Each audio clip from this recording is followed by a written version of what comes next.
All in one zone devotional சேனலுக்கு உங்களை அன்புடன் வரவேற்கிறேன். அதாவது நாம் இன்றைக்கி என்ன பார்க்க போகிறோம் நம்மளுடைய சேனல்லன்னா, நாளைய தினம் சொர்க்கவாசல் திறக்கும் நாள், அதாவது வைகுண்ட ஏகாதசிங்க, மிகவும் சிறப்பு வாய்ந்த நாள். அதை பற்றி முழு விவரமாக நம்ம பார்க்கலாம். அதற்கு முன்னால் நம்மளுடைய சேனலை தான் ஃபர்ஸ்ட் டைம் பார்க்குறவங்களா இருந்தாலும் சரி, சப்ஸ்கிரைப் பண்ணாமல் பார்க்குறவங்களா இருந்தாலும் சரி, நம்ம சேனலை சப்ஸ்கிரைப் பண்ணிக்கோங்க. கூடவே அந்த பெல் பட்டனை ப்ரெஸ் பண்ணிக்கோங்க, ஆல் என்கின்ற ஆப்ஷனையும் ப்ரெஸ் பண்ணிக்கோங்க. அப்போ தான் நான் போடுற வீடியோஸ் எல்லாம் உங்களுக்கு உடனுக்குடன் நோட்டிஃபிகேஷனில் தெரிய வரும். வாங்க இந்த வீடியோக்குள்ளே நம்ம போகலாம். அதாவது விஷ்ணு பகவானுக்கே உகந்த சிறப்பான நாள் வைகுண்ட ஏகாதசிங்க. அதனால் வைகுண்ட ஏகாதசி அன்று ஏன் சொர்க்கவாசல் திறக்கிறார்கள், எதனால் சொர்க்கவாசல் திறக்கப்படுகிறது? நம்ம நாளைய தினம் சொர்க்கவாசல் வழியாக தான் போய் பகவானை சேவிக்கணும். அது ஏன் அப்படின்னு நம்ம இப்போ பார்க்கலாம். மார்கழி மாதத்தில் வருகின்ற வளர்ப்பிறையில் ஏகாதசி தினமாக கருதப்படுகிறது. இந்த ஏகாதசி தினம் வைகுண்ட ஏகாதசி என்று கருதப்படுகிறது. இந்த வைகுண்ட ஏகாதசியில் நாளைய தினம் அதிகாலையிலேயே சொர்க்கவாசல் திறக்கப்படுகிறது. எல்லா விஷ்ணு கோவில்லையும் பார்த்திங்கன்னா வைகுண்ட ஏகாதசி அன்று அதிகாலையிலேயே சொர்க்கவாசல் திறக்கப்படும். நாளைய தினம் வைகுண்ட ஏகாதசி அன்று நம்ம விரதம் இருந்து சாப்பிடாமல் நாம் விஷ்ணு பகவானை நினைத்து நாம் பிரார்த்தித்து இருந்தால் 7 ஜென்மத்து பாவங்கள் நீங்கும் என்பது ஐதீகம். 7 ஜென்மத்து பாவமும் அப்படியே நீங்குங்க நாளைய தினம். அதனால் நாம் விரதம் இருக்கலாமே, விரதம் இருப்பவர்கள் இருக்க முடியும் என்ற பட்சத்தில் நாளைய தினம் விரதம் இருக்கலாம். 7 ஜென்மத்து பாவங்கள் நீங்கும். மற்றும் எவ்வளவுதான் பாவம் செய்தும் மற்றும் கொடுமை செய்து உயிரை இழந்தாலும் சரி, நாளைய தினம் வைகுண்ட ஏகாதசி அன்று பாவங்கள் அனைத்தும் நீங்கும் என்று கருதப்படுகிறது. எவ்வளவுதான் ஒருத்தர் பயங்கரமாக பாவம் செஞ்சும் சரி, மற்றும் கொடுமையை நிறைய கொடுமை செய்தாலும் சரி, அப்படி உயிரிழந்தார்னா அவங்களுக்கு நாளைய தினம் பாவங்கள் அனைத்தும் நீங்கும் என்று சொல்லப்படுகிறது. வைகுண்ட ஏகாதசி அன்று விரதம் இருப்பவர்களுக்கு விஷ்ணு பகவானின் அருள் பரிபூர்ணமாக கிடைக்கும். மற்றும் விஷ்ணு பகவானின் மார்பில் இருக்கும் மகாலட்சுமியின் அருளும் நமக்கு பரிபூர்ணமாக கிடைக்கும் என்பது ஐதீகம். வாழ்வில் அஷ்ட ஐஸ்வர்யங்களும் நமக்கு கிடைக்கும். மற்றும் குபேரனின் செல்வம் அனைத்தும் நமக்கு கிடைக்கும். மற்றும் குபேர சம்பத்து நமக்கு கிடைக்கும் என்பது ஐதீகம். குபேரனின் நவநிதிகளும் நமக்கு கிடைத்து நம்முடைய வாழ்வில் நம் குடும்பத்தில் மகிழ்ச்சி உண்டாகும். வைகுண்ட ஏகாதசி அன்று சொர்க்கவாசல் திறக்கப்படும். அந்த சொர்க்கவாசல் வழியாக நாம் சென்று வந்தால் நம்முடைய பாவங்கள் நீங்கும். அது மட்டும் இல்லைங்க, நம்முடைய கடைசி காலத்தில் நாம் இறைவனிடம் சேரும் பொழுது நமக்கு சொர்க்கவாசல் கிடைக்கும் என்பது நம்பிக்கை.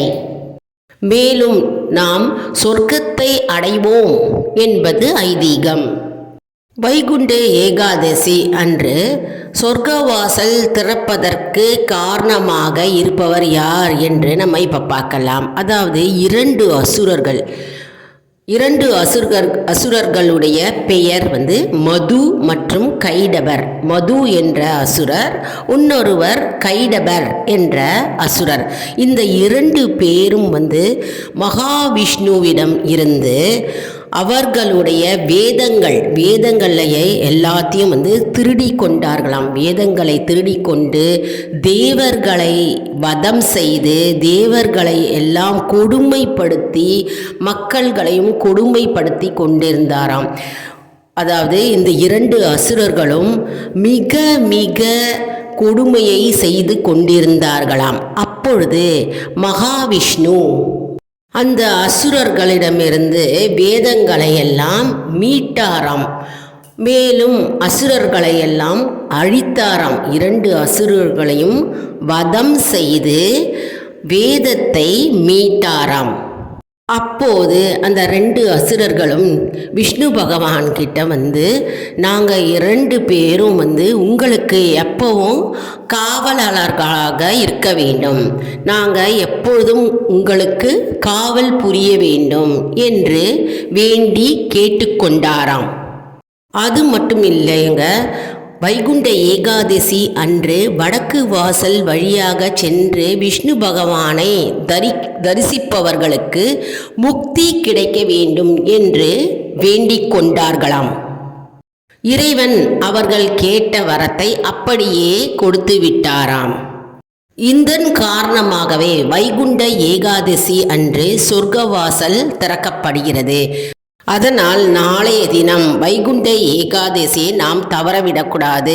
மிக மிக சிறப்பு வாய்ந்த நாளாக கருதப்படுகிறது. நாம் அருகே உள்ள கோவிலுக்கு சென்று நாம் விஷ்ணு பகவானை தரிசிக்க வேண்டும். அதாவது சொர்க்கவாசல் வழியாக சென்று நாம் தரிசித்தால் 7 ஜென்மத்து பாவங்கள் நமக்கு நீங்கும். மற்றும் நாம் ஏற்கனவே பார்த்த மாதிரி கொடுமை மற்றும் அகங்காரம் மற்றும் பாவங்களை செய்தவன் நாளைய தினம் மரணித்தால் அவர்களுக்கும் பாவங்கள் நீங்கும் என்பது ஐதீகம். அதனால் நாளைக்கு சொர்க்கவாசல் வழியாக நம்ம சென்று விஷ்ணு பகவானை தரிசிக்க வேண்டும். நம்ம கோவிலுக்கு போகும்போது நம்ம துளசி மாலை எடுத்துகிட்டு போகலாம் பகவானுக்கு, மற்றும் அர்ச்சனை பொருட்களையும் எடுத்துகிட்டு போகலாம். மற்றும் நாம் பகவானை சேவித்து விஷ்ணு சகசரநாமம் நாராயணியம் நாம் நாளைக்கு படிக்கலாம். நாளைய தினம் கோவிலில் ஒரு கூட்டு பிரார்த்தனையாக நாராயணியம் விஷ்ணு சகசரநாமம் படிக்கலாம். இது நம்முடைய 7 ஜென்மத்து பாவத்தை நீக்கும் என்பது ஐதீகம். வைகுண்ட ஏகாதசி அன்று சொர்க்கவாசல் வழியாக நம்ம நுழைந்து பகவானை சேவித்தால் நமக்கு முக்தி கிடைக்கும். அதனால் நாளைய தினம் நம்ம சொர்க்கவாசல் வழியாக சென்று நாம் இறைவனை தரிசிக்க வேண்டும்.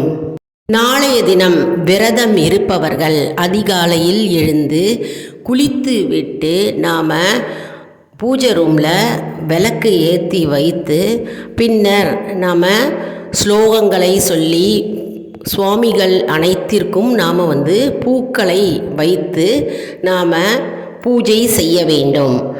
மற்றும் நாம் நாளைய தினம் விரதம் இருக்கும் பொழுது நம்ம எதுவுமே சாப்பிடாமல் பால் பழம் மட்டும் எடுத்துக்கொண்டு நாம் விரதம் இருக்கலாம். விரதம் இருக்க முடியாதவர்கள் அவர்கள் ஏதாவது ஒரு பொழுது மட்டும் விரதம் இருக்கலாம். நாளைய தினம் முழு நேரமாக, அதாவது முழு நாளும் விரதம் இருந்து நாளைய தினம் இரவில் கண் விழித்து நாம் இறைவனையே நாம் பிரார்த்தனை செய்து கொண்டால் நமக்கு கண்டிப்பாக நம்முடைய பாவங்கள் நீங்கும் மற்றும் முக்தி நிச்சயம் நமக்கு கிடைக்கும். விரதங்களில் மிக மிக உயர்வானது ஏகாதசி விரதம் தாங்க.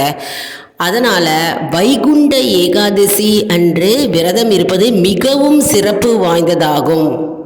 மார்கழி மாதம் வளர்ப்பிறையில் வருகின்ற ஏகாதசி நாளைய தினம் வைகுண்ட ஏகாதசி மோட்சத்திற்கு வழிவகுக்கிறது என்று புராணங்கள் கூறுகிறது. மோட்சத்திற்கான ஏகாதசி என்று கருதப்படுகிறது. நாளைய தினம் வைகுண்ட ஏகாதசி அன்று நம்ம சொர்க்கவாசல் வழியாக சென்று இறைவனை தரிசித்து நம்ம அந்த வாசல் வழியாக வெளியே வந்தாலே நமக்கு மோட்சம் கிடைக்கும் மற்றும் முக்தி கிடைக்கும். மற்றும் நம்முடைய பாவங்கள் அனைத்தும், அதாவது 7 ஜென்மத்து பாவங்களும் நீங்கும் என்பது ஐதீகம். அதாவது ஏகாதசி என்ற நாளே மிகவும் சிறப்பு வாய்ந்தது. அதிலும் வைகுண்ட ஏகாதசி என்று மிகவும் சிறப்பு வாய்ந்த நாளாக கருதப்படுகிறது. அதனால் நாளைய தினம் நாம் மறந்துவிடாமல் கோவிலுக்கு செல்ல வேண்டும். நாம் விஷ்ணு பகவானை பிரார்த்தனை செய்ய வேண்டும். விரதம் இருக்க முடிந்தவர்கள் விரதம் இருக்கலாம். என்ன அன்பர்களே, இந்த வீடியோவில் நம்ம என்ன தெரிஞ்சுக்கிட்டோம்? 2 அசுரர்கள் மூலமாக தான் நமக்கு சொர்க்கவாசல் திறப்பு நமக்கு கிடைத்தது. அதற்கு காரணம் யார் என்பதை நாம் முழு விவரமாக தெரிந்து கொண்டோம். மற்றும் பூஜை எப்படி செய்ய வேண்டும், மற்றும் நாம் நாளைய தினம் எப்படி விரதம் இருக்க வேண்டும் என்பதை நாம் தெரிந்து கொண்டோம். இந்த வீடியோவுக்கு ஒரு லைக் கொடுங்க, இதை மற்றவர்களுக்கும் ஷேர் செய்யுங்கள், அவர்களும் பயனடையட்டும். மேலும் ஆல் இன் ஒன் ஜோன் அன்பர்களுக்கு ஒரு அன்பான வேண்டுகோள். நம்முடைய கம்யூனிட்டி போஸ்ட்டில் கேள்வி பதில் நேரம் வருங்க, அந்த கேள்விகளுக்கு பதில் தாங்க. நம்முடைய ஆன்மீக பயணம் எப்படி இருக்கிறது என்பதை இதன் மூலம் நம்ம தெரிந்து கொள்ளலாம்.